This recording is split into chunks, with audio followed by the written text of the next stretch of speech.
continuamente, lo qual Aruba está experienciando como un dolor grande di Premier Minister Wever Cruz aqui, banda di tutte medida, banda di tutto sofrimento, tutte pobreza, tutte realidade tão penoso de nossa comunidade, que ela cria, a senhora aqui simplesmente não por papia é verdade.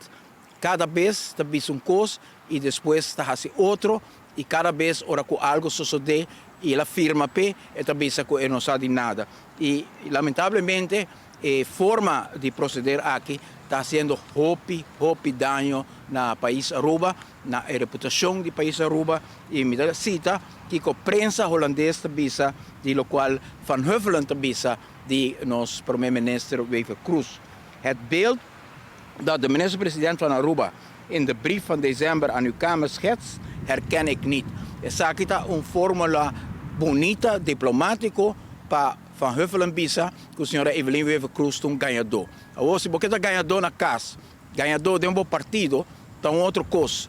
Mas agora você está ganhador para o povo aqui, você está ganhador do parlamento, mas você está ganhador também internacionalmente, de nossa relação com a Holanda, esta causa que a AUE nós temos uma situação de estagnação que está causando Aruba muito dano em relação com a Holanda.